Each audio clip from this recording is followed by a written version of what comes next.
Isang mapagpalang araw po ng Miyerkules, August 20, 2025. Kabayan, meron tayong pinaka-latest na weather update sa lagay ng ating panahon. Pero kung bago ka lang, please huwag mo nakakalimutan na i-like at i-subscribe ang ating YouTube channel. Maraming salamat po. Sa kasalukuyan ho, no? Ay meron tayong minomonitor ngayon na panibagong sama ng panahon.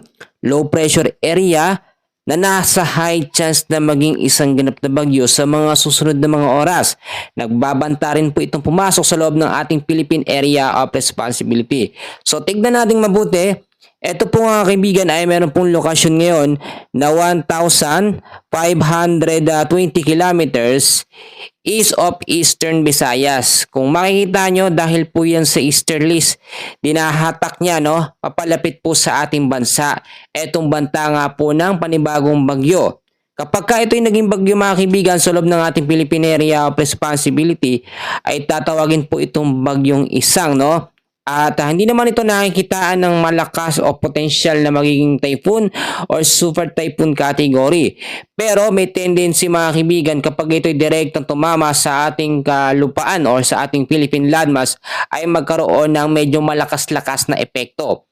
Possible din na muli niyang palakasin ng epekto ng habagat or southwest monsoon sa kanlurang bahagi ng ating bansa. Sa kasalukuyan ho mga kaibigan, yung ating minomonitor naman na si Bagyong Juaning, no, ay nakalabas naman na ito ng ating Philippine Area of Responsibility, 55 kilometers per hour yung lakas ng hangin, at sa ngayon ay wala na po itong direktang epekto sa anumang bahagi ng ating bansa.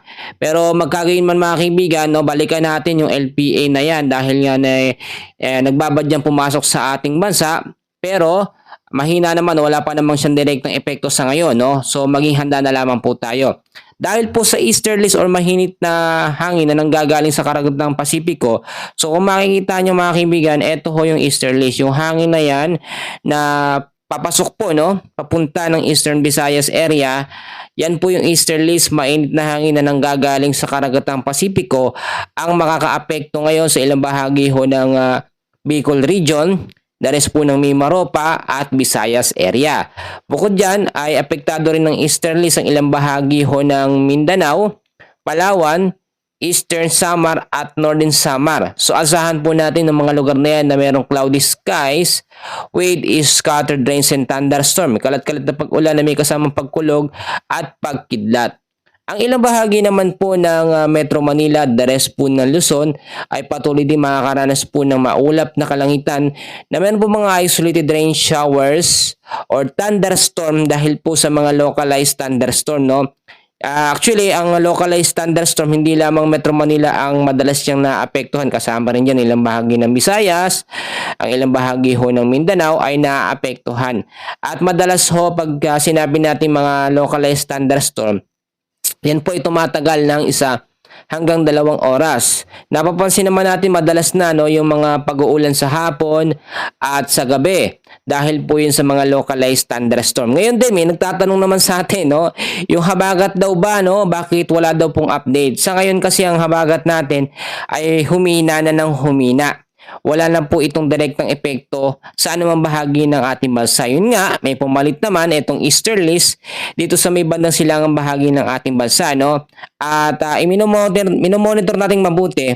Ito nga pong LPA na yan, kapag yan ay pumalo po sa 55 kilometers per hour na lakas ng hangin, ay may posibilidad po, no, na maging malakas ito.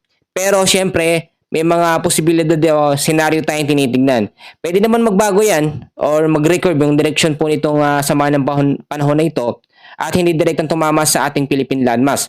Most of the time, pag dito ang direksyon ng bagyo mga kaibigan, sama ng panahon, tatama yan o dadaan yan sa extreme northern Luzon, Eastern Visayas, no, ilang bahagi ng Central Luzon mga kaibigan ay maapektuhan.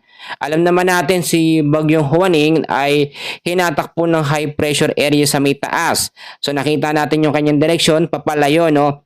Pero iba ang senaryo dito sa panibagong banta ng sama ng panahon. May mga bagyo na dumadaan sa ating par at hindi naman nagbibigay ng malakas na epekto sa anumang bahagi ng ating bansa. Minsan nga hindi na maramdaman eh. Ang sinasabi sa update natin, may mga bagyo, pero yung iba nagrereklamo yung mga kababayan natin na sinasabi, wala namang bagyo, sobrang init daw, no? Actually, may bagyo naman talaga, hindi lang apektado yung lugar na nagsasabi nun.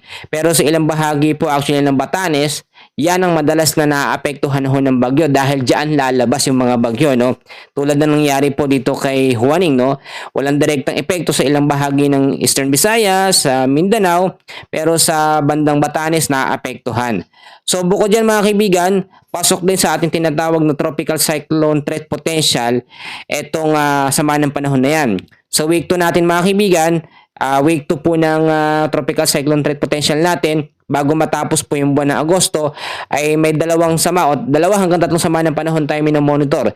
Yun po ay mga cloud cluster at kapag ka naging LPA ay low chance naman maging isang ganap na bagyo. So yan muna pinaka-latest natin sa lagay ng ating panahon and please makikiusap ako ng isang like and subscribe. Maraming salamat.